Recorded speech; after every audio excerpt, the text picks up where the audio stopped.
प्रभु श्रीकृष्ण सुदामा मध्य बंधुता एक निदर्शन प्रकृत पार्थिव बंधनहीन एक बंधुतार जहाँकि विरल एवं दृष्टांतमूलक।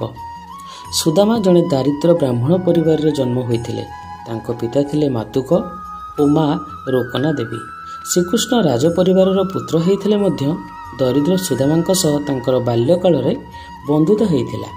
समयक्रमे श्रीकृष्ण द्वारकार राजधिराज हेले और सुदामा तांकर से छोट गाँव में साधारण भाव रहीगले। तांको मध्यरे दीर्घदिन आ कौनसी जोगाजोग रहिला नहीं। एणे सुदामा दरिद्रु दरिद्रतर हो परिवार पोषण मध्य दुर्ह होगला।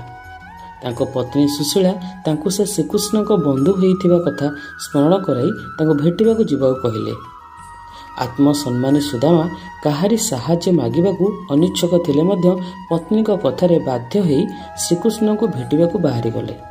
खाली हाथ बंधु घर को न जीवार परंपरा हेतु पत्नी सुशीला श्रीकृष्ण पई किछि खुद चाउल भजा देले श्रीकृष्ण को देवाकू। से राजमहल में पहुंचला बेले श्रीकृष्ण तांको खूब आदर और सम्मान सह डाकी नहीं तांकर पाद मध्य धोईदेले।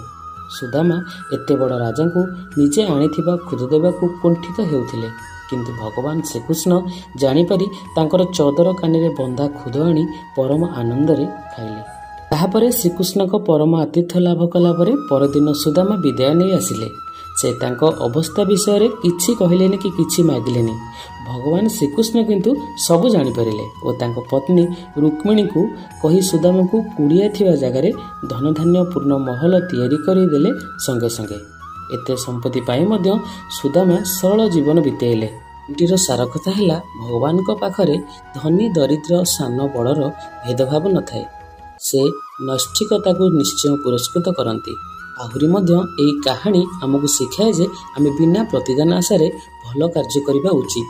कृष्ण सुदामा मध्य बंधुता एक निदर्शन प्रकृत पार्थिव बंधनहीन एक बंधुतार जहाँकि विरल और दृष्टांतमूलक।